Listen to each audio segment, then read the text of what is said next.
Hey, what's up, Shadowverse World Beyonders? It has been a hectic week in my world. I wasn't sure I was going to be able to get this one to you, but we are back, alas, with the week 6 of the Meta Snapshot. We're getting close now. We're getting close to, I think, the end of December. We're going to be getting our set 5. But we have had, obviously, a bit of a balanced patch with Forest, and there's been some interesting developments going on, so I've got some decks to share with you. As always, guys, remember, this is just my subjective take on the meta. So, you know, please take it with a pinch of salt. This is meant to be fun and entertainment. So, hope you get something useful from it. Let's dive on in and take a look at this week's snapshot. So, I think the first thing to talk about this week is I had a look at how many players on each of the, the class rankings have actually made it over 2K. Because I think that's kind of like, for me, like quite a good sign of the sort of peak of, Grandmaster sort of Beyond gameplay. And really interesting, you can see here that Rune has actually got the most people who have consistently made it so far, over 2,000. Followed by Swordcraft, and then there's a little bit of a drop-off. After that, we've got a very close between Abyss, Portal, and Forest. And then Dragon and surprisingly Haven are actually bottom, and I think the Haven thing maybe has surprised me the most when I looked at it through this lens. We've obviously got Crest, we've got Ward, and only 2 people making it over 2K was a little bit of an eye-opener. So this kind of helped me guide my thoughts a little bit more this week as well in terms of the snapshot. So let's dive on in and take a look. I think in tier 4, now I've got a new, not a new deck. Obviously, Fenny Dragon's been around a long time. The idea that you play Fenny on 8, or if not beforehand, if you ramp into it, and then you get to kind of abuse, right? The kind of half-cost cards. But what's interesting is that this has now re-emerged with one of the new cards, Mugen. So we're going to jump into that. We've got a couple of people who have managed to put together some pretty good, impressive win streaks at Grandmaster. So yeah, we'll come on to that. Evo Tempo continues to be a decent deck. Remember, tier 4 decks, guys, if you didn't listen to last week's video, definitely go back and check that out. I made a bit of a change to kind of how I rank these tiers. If you see a deck here, it means it's a good deck. I'm not giving you every single archetype that's ever been done. It's like, these are decks that you're likely to see on ladder right now, and tier 4 can do very well. Evo Tempo falls into that category. It's not quite there. It's not quite as good as the other Evo decks, and that's why I've got it in tier 4, but it's still a decent deck, and you can definitely climb with it. Super Evo Dragon, very similar vein. I'd probably say it's slightly more powerful than Evo Forest if I was splitting hairs, but it's around about the same power level. Now, Ramp Dragon is, or sometimes we call Storm Dragon, it's kind of ramping into the Storm, but I feel like this is a deck where the power level is higher than where I put this, and I always want to put it up, but then I realize the problem it's got is consistency, right? And that's really what then brings it back down a little bit. So Ramp Dragon, yes, you'll see the odd person posting pretty impressive high scores or win rates or things like that, but actually it is just a tiny bit inconsistent, and that's its main problem. Now, Ward Hybrid Haven is probably the deck out of these that I would consider, if someone was to kind of challenge me and say, "No, I think this is tier 3, even in your kind of system," I could see an argument for that for sure. It's got some pretty binary matchups. It can kind of take wins off of some of the higher decks, but then it can be a bit inconsistent as well. But I keep constantly seeing new builds for this, which is pretty cool. And who knows where this will end up by the end of this, this set. So let's take a look at some of the decks. So here is the Fenny Dragon that I promised you. Now, this particular version I'm showing you got a 12 win streak at Grandmaster, which is pretty impressive. I also saw another one that was very similar that got 9 win streak. But I wanted to bring you this. It's not a deck I've played with much, so I'm really looking forward to going and trying this out. But really interesting. We've only got 1 2-drop in there, being Phylene. No actual early game ramp. We do run the Zoes in the mid game for potential ramp. But what we have got is quite a lot of 3-drops. So we can actually play through the curve, maybe dropping Leafing on curve. We've got the Ocean Riders and also bringing in the Joel card. Remember, this card has Aura and Ward, which is pretty good if you play it on 3, actually. It's, you know, your opponent will have to trade their early game units into it to get rid of it. You know, having both Aura and Ward, it can't be targeted with spells, so it's kind of an interesting 3-drop. I thought that when the cards got revealed, so it's kind of nice to see it make it in. Obviously, you want the Golden Note Melody when you're running Fennies, because once you've discounted, you want things that can quickly draw into those discounted cards. So that's been seen before. And then you've got the things that can obviously give you additional evolutions. Greta obviously being one of the kind of fundamentals. We're seeing this 4-drop everywhere. We've got Izmir benefiting from. Either we can Evo on 5 for the AoE, right? Or we can use it on 10 and it kind of Evos for free. And because we've got the additional Evos, obviously we've got Sandolphin in there. Sandolphin's going to give us a win con. And Olivia kind of has nice synergy with both Fenny and Sandolphin, right? Because obviously she draws cards after Fenny, like we said with the Golden Note Melody, giving you the discount cards. But also, if you Super Evo with Olivia, that's 2 units that are being Evo'd, which obviously counts towards the Sandolphin invoke triggers as well. So, yeah, obviously not to mention, we should say, at the end of this curve, we've now got Mugen, and Mugen's an absolute beast. And especially on ladder, like people are not necessarily going to know you're running this. So I think the surprise factor of Mugen is very good on ladder. And it's really cool to see this card being used. I think people were struggling at first, but seeing it being used makes sense actually in a Fenny deck. And you can pull off some pretty disgusting combos. You could play both of them in the same turn potentially. And obviously Twilight Dragon's always been good, being able to play this for 4.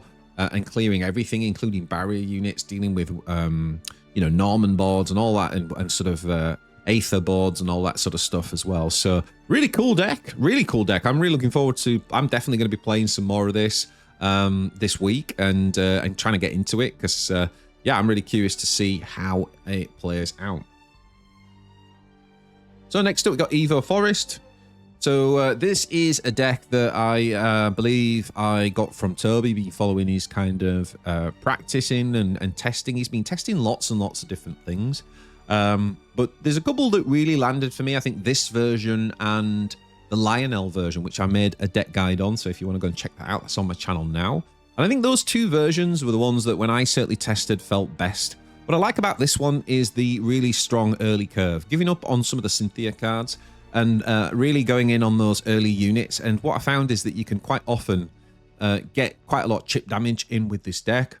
And then you are threatening with Sandolphin all the time because obviously they're already quite low. And I just think it's it just felt nice in terms of the curve and the balance as well. And then in the late game, having the things like 3 Lyrias, knowing that you can draw Olivia, Odin, which allows you to obviously either put some storm damage on or draw in through your deck, or finding your 1 congregant of Unkilling as well. So some pretty nice synergy with Lyria. I really like in 7-drops with Lyria, being able to play Lyria on 8, and then she only costs 1 on Enhance 8, right? Because you can then play it with a 7-drop. I think that's such a good combination. Super Dragon, this is the deck. Again, this...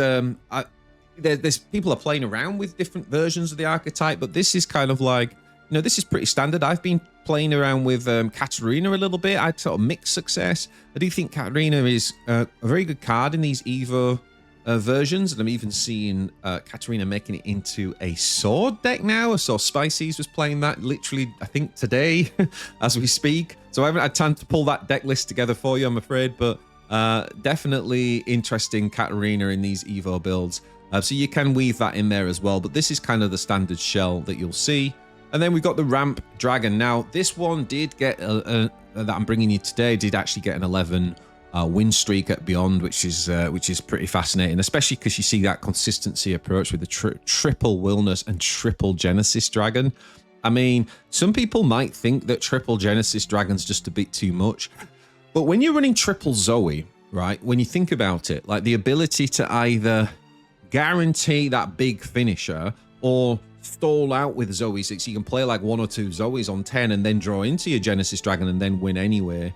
Like with the ramp, I think this is pretty scary, to be honest. Again, it's going to have some inconsistency issues, I think, but I think this might be the way to go, to just try and, like, if the deck's biggest problem is consistency, then try and tackle the consistency. And the best way to do that is to go with, you know, your 3 ofs, if you like. And if you take a look at this deck, it's pretty much got the 3 ofs. The only thing it's got really like the 1 ofs are the heal options, right? You've got a cheap one and a more expensive one.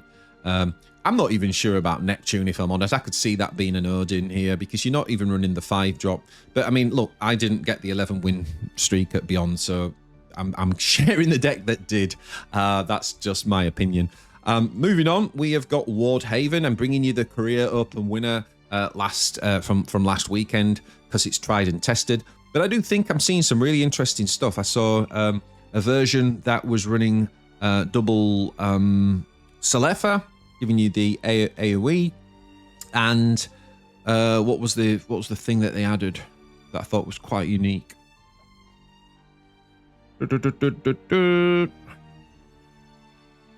I've totally forgotten. Anyway, I haven't got that deck for you. This is the one I'm bringing. Again, the reason is just because this sort of, you know, it's a tournament winning deck in the last 7 days, so it's tried and tested, so I'm keeping this as the standard for now. But I'll keep an eye on these other versions and obviously bring you an updated version next week.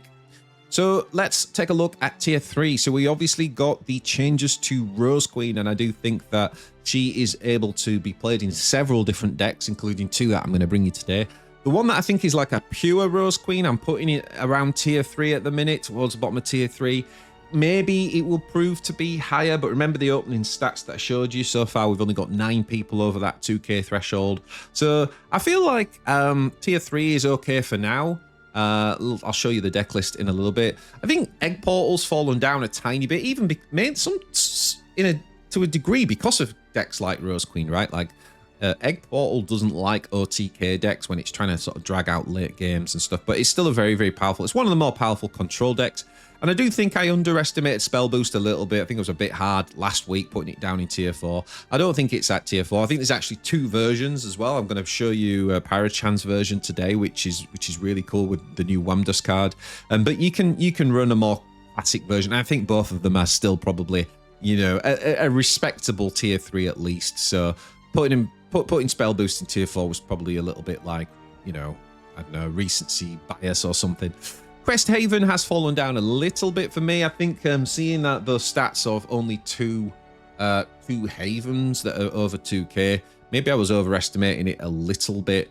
And the other thing I found with Crest Haven as well is obviously with the crest, it's very good at having a bit of chip damage every turn, but it does struggle with big boards unless you've got the Unholy, right? As soon as you run out of that Unholy, then I actually think it struggles a tiny bit. So with dealing with the boards, and the meta is a bit more board centric, so maybe that's one of the reasons for it. Mid Abyss, again, seeing a couple of interesting ideas. Started to see some Mid Abyss builds that are actually merging in the evolution ideas and actually having Belial within a Mid Abyss build, which seems kind of crazy, but I've seen some people post some good results. So that's definitely one. I haven't played that yet, guys, so that's definitely one I got to test more. But I got the more classic version for you here today. I think it is a good deck. I think it's towards the top of tier 3.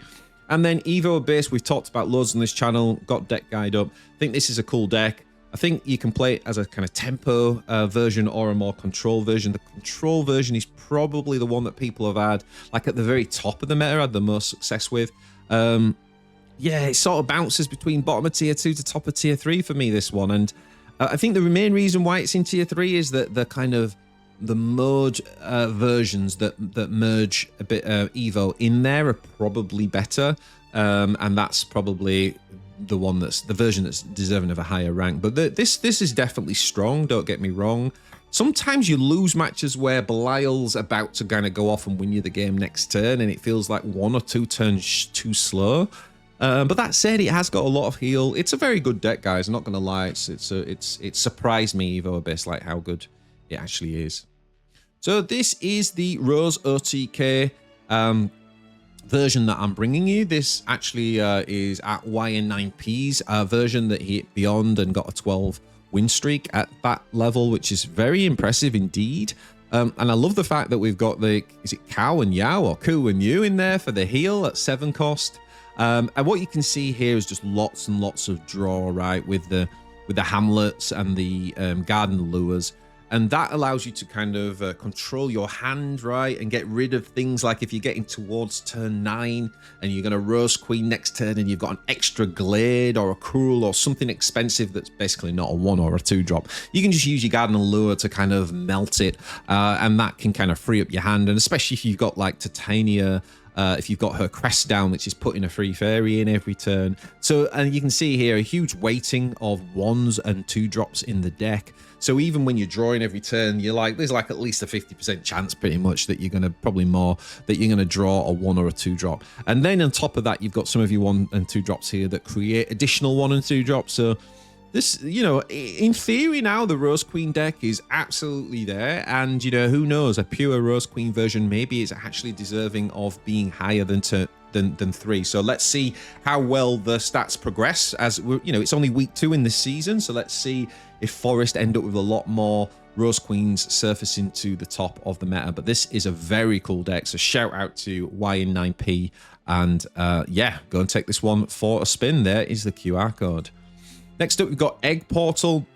Not too much to say about this deck. You kind of know that we are obviously looking to play a good early curve with the deck and set up those, you know, devastating Sopranos and Evo your Lashanya to get your eggs down.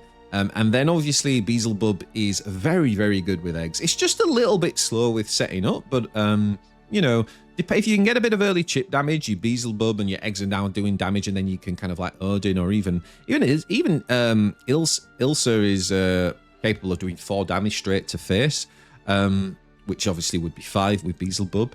So it's a good deck. It's a very good deck. I think I've played a little bit of Egg this season, and what I found mainly frustrating was the inconsistency of like drawing the wrong half of your deck first. So if you draw the right half of your deck, it feels great. If you draw the wrong half of your deck, it feels terrible.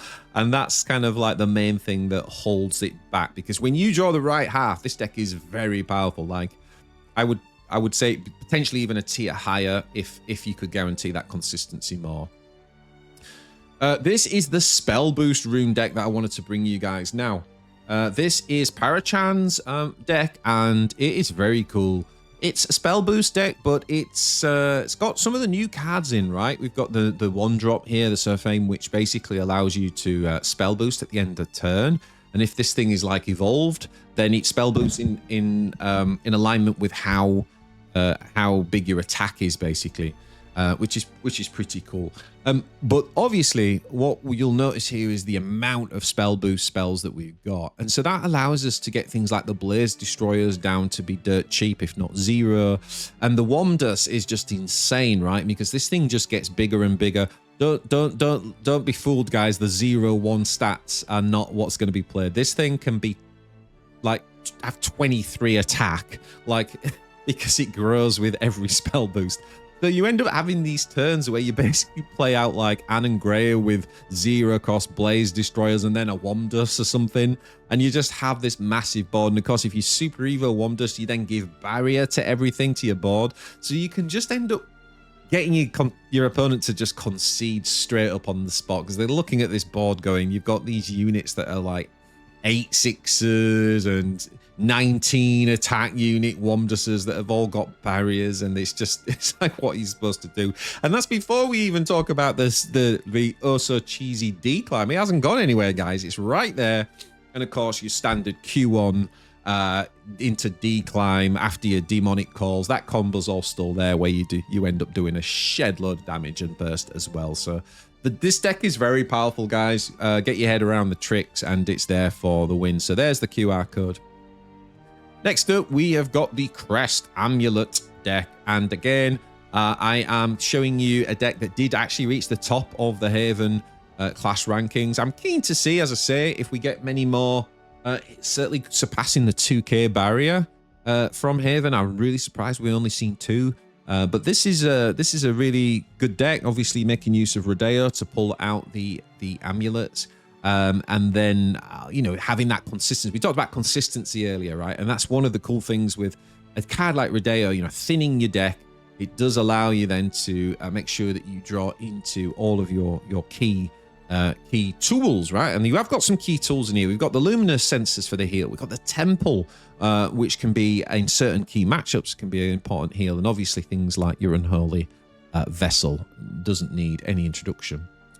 Here is the mid abyss again. I'm showing you the version that actually did very well in the SVO championship finals last week. I just think that that's obviously a very credible version, and the undead soldiers having that like a bit of immunity to the banish stuff, you know, the anti-banish, whereas the other new card of Visagra, whatever it's called, that thing can be banished, and that just feels bad, man. So I'm going to stick with this version. Next up, we've got Evo Abyss. And again, one of the cool things that this deck has introduced is like an insane amount of heal, right? Like with Nehan and Fidel and being able to bring bats back, and oh my goodness. And also playing it with things like the Shadow Crypt and combining that with Mukon. You know, you can do you say board clears, or combining it with Nehan to do face damage with the ghosts that come out of it. So yeah, it's a really good deck, and obviously the Belial Wincon is right there for kind of late game grinds as well. So yeah, very, very powerful deck indeed. So next up, we've got, let's talk about tier 2. Now in tier 2, I have got the combo Roach Queen. So it is combo Roach, but you'll see we've actually got some Rose Queen in there as well, and this is why I think this version is superior, because you basically get the benefit of the ever powerful combo Roach deck if you can pilot it at a high level. But now you've got this alternative Wincon, so we'll talk about that in a second. Puppet Portal, still very, very powerful, putting up strong performances in tournaments, and a consistent one on the, when you look at the kind of climbers on ladder, the top, those 10 people that are over 2k, most of them are Puppet. So yeah, it's a very strong deck. Evo Sword continues to impress, and I've played quite a bit of this season and found it to be incredibly powerful. And similar with Mode Abyss as well, because the thing with Mode Abyss has been good for a number of months now. But what we can do with it is we can start to mix in some of the elements. So people will play a Belial, or we'll bring in a different heal, or depending on what you need. So I'm seeing quite a lot of different variants of Mode Abyss do well, but the basic underlying infrastructure is still Mode, and that's why I'm putting this version right at the top of tier 2. It's pushing tier 1, but I do think that the decks have got a tier 1 are just a slight edge above it. So this is the combo Roach deck that I'm bringing you guys, and as you can see, it looks like a Roach, pretty standard. Yeah, lots of draw with the Godwood Staff, ability to get your 0-cost cards with your Lambert Cairns and your 3 Bales. So nothing's changed there. The main thing is we're keeping the cost of the cards down, so there's a lot of 1 and 2 cost cards, and of course that is just begging for you to include a Rose Queen. Now, one of the most binary matchups for combo Roach is, for example, the Ward Haven deck, and Rose Queen actually makes that matchup a lot more even, and I should say at least a lot less binary, because you can play for the Rose Queen Wincon instead of Roach, and you're less scared then all of a sudden about their big walls and having to do face damage with Storm, which you would need to do with Rhino, right? So you can actually play for the Rose Queen out and just do all your damage from hand straight to face. And I think that is a huge, huge deal. And remember, guys, we're talking about combo Roach here. We're talking about a deck that has insane amounts of draw, right? We've got the Garden Allures, we've got the Godwood Staffs, we've got the Glades. So even though you've only got 1 copy of Rose Queen, you are going to see that a fair amount of time. And in obviously key matchups, you can even mulligan harder for it. So I really love this addition of a single copy. It doesn't unbalance the combo Roach, what it does so well, but it does add an alternative Wincon. So I do think this is now in a very, very powerful place.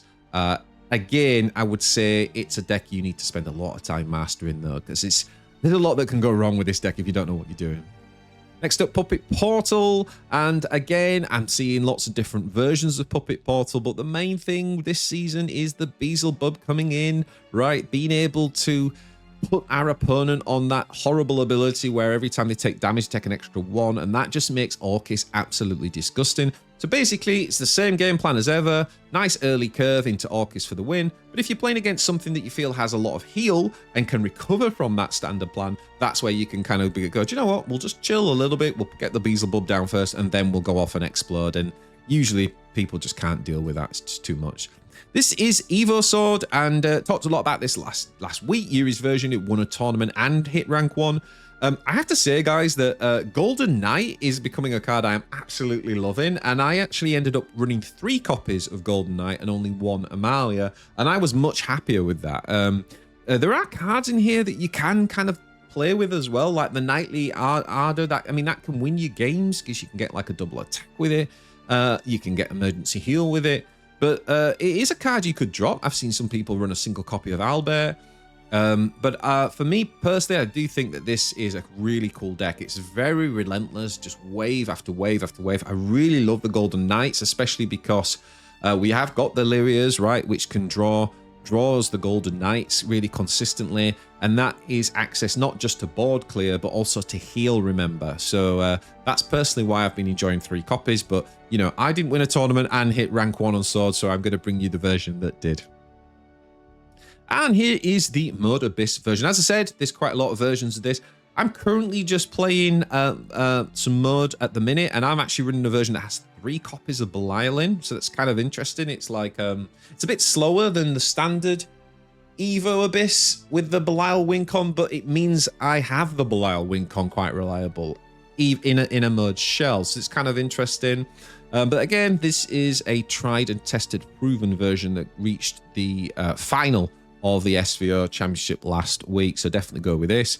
Other mode abysses are running the 8-drop Cerberus, bringing 3 copies of that back and actually cutting some of the, you know, like the Fidel Bat stuff and just kind of going in on Cerberus. And that's kind of better against Rose Queen and things like that as well for like closing the games out. So again, mode is very, very flexible at the minute. It's a very powerful shell and there's lots you can do with it to adapt to the meta.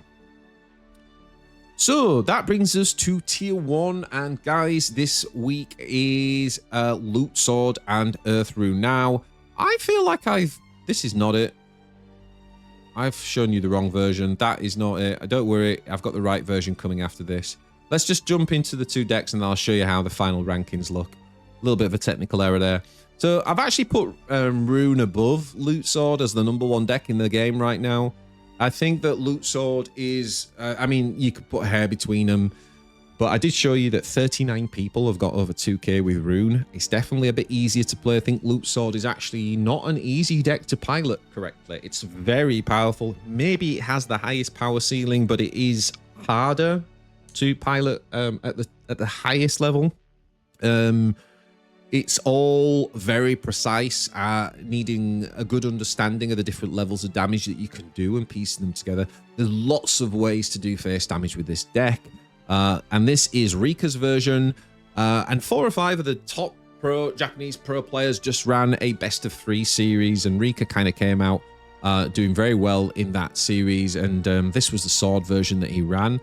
So having that like Kagemitsu just constantly threatening, but also, again, you know, all of the usual stuff, even things like, you know, flash step into, sometimes people just super Evo the quick stepper, you know, to find reach. So everything's threatening, right? You've got the Zeta and Beer, they can threaten Storm, the Sincero, the Odins, the Ravening Tentacles. There's so much to play around that it's kind of like almost impossible when you're playing against it, because you're like, which thing do I play around? And then you play around one, the other one gets you, and it's really, really difficult. So you're always having to calculate like what the maximum damage is, and in the late game that's difficult, right? Because we all know Albert, providing you've got a super Evo, can do like 12 to 14 damage. Like if you've got you know, the boots that you can stick on Albert on turn 10, then he can do 14 damage with a super Evo. So you know, it's very, very difficult to play around.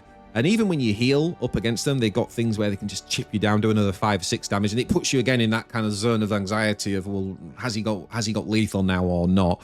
So it's a very, very powerful deck. And speaking of Rika, I'm also showing you his Earth Rune version just to change it up a little bit. Showed you a different version last week, but this is his version where he actually had 2 copies of Ryo. So again, just helps you deal with those big board decks like Wardhaven, for example, or good against Abyss, Mode Abyss and things like that. But at the same time, he's still got all of the juice, and he's got more 2-drops, right? You bring in things like the Apprentice Astrologer, which I think is pretty wise with this deck, to be honest. It helps you course correct as well, the Astrologer, and it even allows you to do things like Bounce and Dolphin back into your deck, which means you then get more heal from it and stuff like that. So it's quite, it's actually a thing of beauty, this deck. It's the best, I think it's the best Evo deck that there is. So if you're looking at, you know, things like the Skybound art in this set and the Super Skybound art, this is like the most powerful version. And I think it's a deck going into the Grand Prix coming up in a few weeks, the end of December. Can't wait for that. I do think it's a deck that will be both brought a lot to that and maybe targeted as well, because I think it's just the most powerful deck that is easier to get your head around playing, if that makes sense. So yeah, that is the meta, and here it is. Here is the correct final outlook. So tiers 1 to 4. Remember I said last week, guys, there are a tier 5 that's like, if you don't see a deck here, it's probably a meme at this point. It doesn't mean it can't do well, but this is how I think a pretty good read on what you're likely to see at the minute. So hit that thumbs up down below. Let me know in the comments if you have anything to add to the conversation. Always enjoy reading those. Thanks for all the love and support, and there's all those who have subbed to the channel recently as well. And I'll see you guys very soon in the next one. Ciao for now.